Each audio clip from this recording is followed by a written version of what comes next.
Fala, gurizada. Seguinte, estamos aqui hoje para falar desse sorteio que rolou hoje da Libertadores. Libertadores 2026, finalmente temos aqui já sorteado as próximas partidas. Eu vou até entrar no site aqui da ESPN que a gente consegue visualizar melhor aqui para vocês, tá? Sejam bem-vindos ao canal. A gente vai estar aqui falando de futebol para vocês, tá? Tentando fazer algumas análises aí de partidas, sorteios, analisando possíveis confrontos e, claro, né, puxando aquele saco para os nossos brasileiros. Então vamos nessa. Primeiro sorteio ali, primeiro começando que a gente tem ali vários confrontos que foram repetidos, né, da primeira fase, vários times que já tinham se enfrentado na fase de grupos, né, a gente tem aí três confrontos dessa vez. É, Dificilmente isso acontece, mas podíamos aí ter o derby, né, Palmeiras e Corinthians, e na última bolinha o Palmeiras ou o Corinthians escapou desse confronto. Seria um baita confronto que já aconteceu na Libertadores, né? Mas enfim, vamos lá. Vamos falar do primeiro confronto aqui: Estudiantes e Universidade Católica. Dois times que zero surpresa, né? Chegaram. Até vou mostrar aqui os grupos. Olha, vamos ver como que ficou a classificação aqui dos dois. Tá puxando aqui de novo. A Universidade Católica, né? Surpreendendo que estava no grupo da morte, que todo mundo acho que talvez ali apostava que a briga seria Boca Juniors e o segundo colocado ali talvez o Cruzeiro, ou alternando entre Cruzeiro e Boca Juniors, ou o Barcelona, mas acho que no início da competição todo mundo apostava na Universidade, na Católica só complementando o grupo ali, né? Mas fez uma bela campanha e vai aí para as oitavas encarar o Estudiantes, né? E o Estudiantes aqui, vamos dar uma analisadinha na campanha dele. O Estudiantes, cadê o grupo do Estudiantes aqui? É o grupo do Flamengo, né? O Estudiantes surpreendeu aí, fez boas partidas contra o Flamengo. A gente sabe do nível técnico deles, que é bom, mas quando foi testado aí contra um grande clube que nem o Flamengo, eles, sim, infelizmente faltou ali a chamada técnica, né? Mas vamos lá, esse confronto é bem equilibrado, mas acho que meu palpite ali já para esse primeiro confronto que a Católica avança, vai depender muito aí como que vai ficar a questão dos mandos de campo, né? Essa questão pode ser muito importante. Segundo confronto, nós temos aqui o nosso Coringão, nosso timão contra o Rosário Central. Rosário do grandíssimo de Maria, né? A gente sabe o Rosário aí ganhou o Campeonato Argentino há alguns tempos. E assim, o Rosário tem o de Maria, que é o nome mais conhecido ali, mas também não chama muita atenção. Acabou passando aqui, vamos pegar de novo o grupo do Rosário, ó. Só para ter uma ideia. Cadê o último? O Rosário Central passou em segundo atrás do Independente Del Valle. Então, assim, o Rosário Central passou em segundo num grupo que era fácil, até tinha o Libertar ali que poderia dar algum problema, acabou decepcionando, perdeu todas as partidas. Mas, assim, não acho que o Rosário chega para assustar muito o Corinthians. O Corinthians tem o seu mando de campo que é muito forte jogar ali na Neoquímica Arena. Não acho que vai surpreender esse Rosário, não. Acho que o Corinthians passa até com uma certa facilidade, tá? E vamos por terceiro confronto, o mais equilibrado e o maior confronto até aqui dessas oitavas, né? Flamengo e Cruzeiro. Flamengo e Cruzeiro, Cruzeiro e Flamengo. Aí temos o maior confronto até então dos brasileiros, né? A gente até esperava que fosse cair ali, porque acaba classificando muito brasileiro agora, né? Pelo alto investimento e, enfim, outros fatores. Mas vamos lá. Flamengo e Cruzeiro. Cara, o destino é foda, porque Leonardo Jardim encontrando o Cruzeiro numa Libertadores. E aí a gente vai ter aquela velha questão que ele fala que nunca ia treinar outro time do Brasil. Aquilo que, assim, na minha opinião, pô, é um erro muito grande os técnicos ficarem, né, falando disso, né? Mas assim, a gente sabe que uma hora ou outra pode aparecer uma proposta e tal. Mas enfim, vamos falar de futebol aqui. Flamengo e Cruzeiro, eu acho que assim, não tem muita dúvida em questão de favoritismo. Acho que o Flamengo é favorito ali, uns 65% favorito. Acho que o jogo no Maracanã vai definir muito. O Cruzeiro, a gente sabe que ele tem uma tradição boa na Libertadores, né? Bicampeão aí. É, mas assim, acho que se o Cruzeiro passar é uma surpresa. Porém, é aquela coisa, né? O Cruzeiro tá vindo aí nesse começo de ano. Teve um começo de ano difícil com o Tite. Acho que assim, o Tite teve ali um começo de trabalho decepcionante. Corrigiram a rota rápido, conseguiram contratar o Arthur Jorge, que vem dando uma cara pro time, colocando sua identidade. Matheus Pereira jogando demais. Caio Jorge aparecendo, né? Centroavante sempre aparecendo. E a base desse Cruzeiro tem sido também a defesa sólida deles, né? Que tinha um grande problema no gol, desde que o Cássio se lesionou, né? O Cássio se lesionou e aí ficou aquela lacuna de goleiro que vinha falhando demais. Acabou achando na base o Otávio, que é um grande goleiro, tem se mostrado um grande goleiro, né? Tem aí feito grandes defesas no jogo contra o Barcelona, contra o Boca Juniors, fechou o gol ali. Acho que traz essa segurança defensiva para o Cruzeiro. Não acho que o Cruzeiro vá para o Maracanã para tentar jogar em contra-ataque, independente do resultado. E assim, mesmo assim, acho que o Cruzeiro vai acabar sendo bem corajoso, sabe? Por não ter muito essa questão a perder. Até porque, se a gente imaginar aí um cenário do Cruzeiro caindo numas oitavas para o Flamengo, acredito que, na verdade, todos os times aqui classificados, se volta de uma derrota para o Flamengo ou até para o Palmeiras aí, que acredito que são os dois favoritos, não é nenhuma decepção, dado as circunstâncias que são duas equipes muito fortes. Acredito que a decepção seria realmente se o Flamengo acabar caindo, mas assim, né? Acho bem improvável. Acho que vai ser o maior jogo ali. A gente promete ter esse jogão aí, né?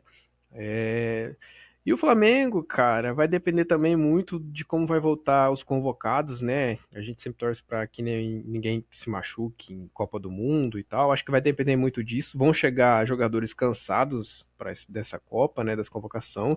O preço que a gente paga, né, de um clube ser grande é que acaba sendo tendo jogadores convocados e aí acaba tendo essa possibilidade, enquanto muitos clubes vão ficar treinando, descansando, tendo férias, e o próprio Flamengo, além de ter os jogadores convocados, o Leonardo Jardim, nos treinos que tiver ali na Copa do Mundo, né, nesse tempo, não vai poder contar com muitos jogadores que estão convocados. Acredito que o Leonardo Jardim vai conseguir passar aí com o Flamengo, tá? Vai ser um grande jogo, mas acredito que vai passar. E aí a gente até abre uma possibilidade de numa possível semifinal de um Flamengo e Corinthians, que seria um baita jogo de Libertadores, né? Então, assim, a gente torce para os brasileiros aí sempre estar avançando. Último confronto lá de esquerdo da chave, Del Valle e Tolima. Acho que aqui não tem muito o que falar. O Del Valle é favorito. O Tolima chega com uma das surpresas dessa Libertadores, né? Mas, assim, acho que o Del Valle, pela tradição que tem, por ter ganhado os títulos recentes, tem ali um leve favoritismo contra o Tolima. E aí, se chega a passar em um Flamengo e Del Valle, volta aquele velho confronto do Flamengo, né? Tem um histórico aí com o Del Valle, e acho que seria também um grande jogo, quem passar.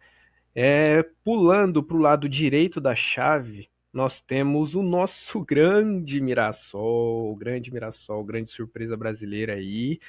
E, cara, já vamos começar assim, porque o Mirassol, cara, é um caso muito legal. Até assim, ano passado o Mirassol termina o brasileiro muito bem, surpreendendo muita gente positivamente. Isso é bem legal. Eu gosto bastante quando esses times pequenos, né, com todo respeito ao Mirassol, mas um time pequeno aí do interior, acaba passando, acaba fazendo uma boa campanha, e isso aí é muito legal. A gente sempre acaba torcendo bastante. Enfrentando a LDU, que já se enfrentaram no próprio grupo, né? Então, assim, o Mirassol ganhou o jogo contra o LDU aqui, e na volta da fase de grupos, né? Acabou perdendo o confronto, um confronto que podia ter sanado a primeira colocação do Mirassol, né? Mas acabou perdendo lá. Acredito que também essa derrota tenha sido por já estar classificado e tudo mais. Mas assim, voltando ao ponto inicial, o Mirassol começa o ano com muita desconfiança. Por quê? A gente sabe, o Mirassol ano passado fez uma boa campanha e também não tinha um calendário muito extenso.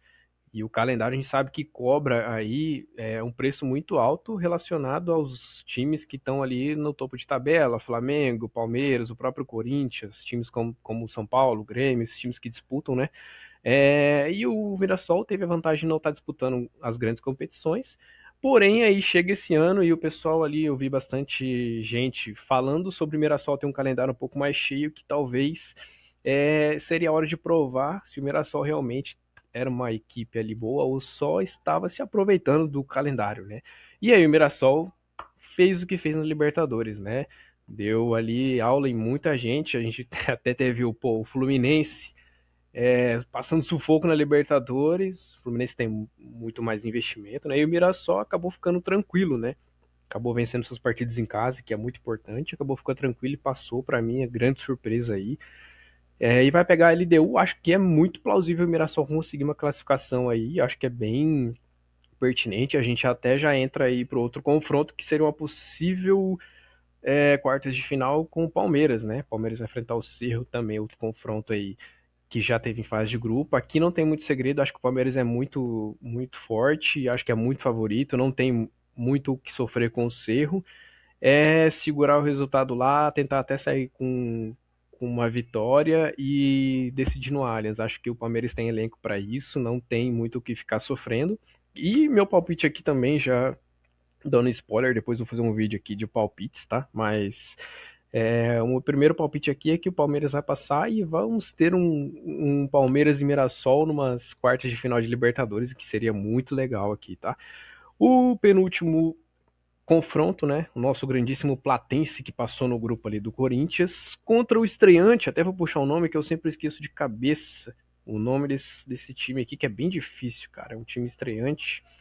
Cadê o nome dele? Aqui, ó. Coquimbo. Vou chamar de Coquimbo esse time mesmo. Coquimbo.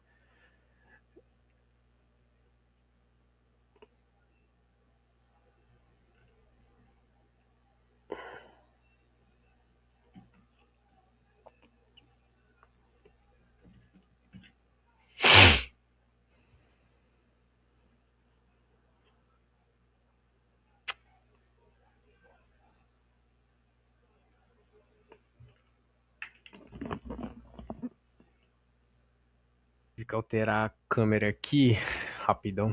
Mas enfim, né? A gente tem o confronto do Platense contra o Coquimbo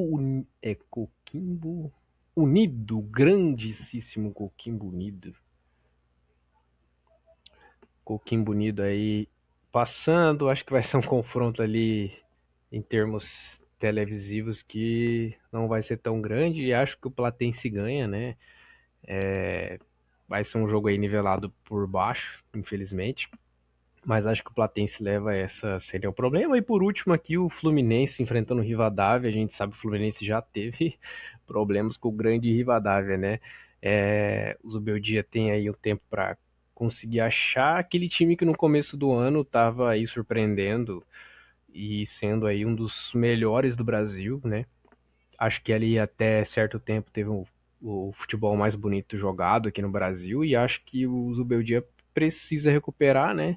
A gente sabe que teve questões de lesão e tudo mais. Mesmo assim, eu acho que o Zubeldia tá numa baixa, mas acho que ele consegue recuperar, e pelo menos acho que passar, ter pego o Rivadavia foi bom por já ter conhecido, né? Primeiro por já ter enfrentado, saber como joga, e acho que é um adversário tecnicamente até ali acessível, dados os outros adversários, né?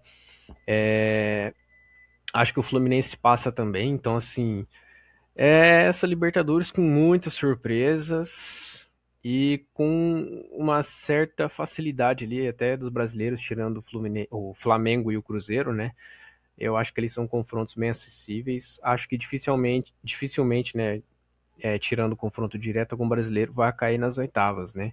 E a gente tem aí em contrapartida a nossa querida Sul-Americana com pelo menos aí mais de 20 títulos de Libertadores, né? Então, assim, a Libertadores desse ano aí com times menos tradicionais, porém acho que não baixa em nada a qualidade, acho que vai ter grandes jogos e acho que os brasileiros, pelo menos dessa primeira parte aí, vão passar com tranquilidade, né?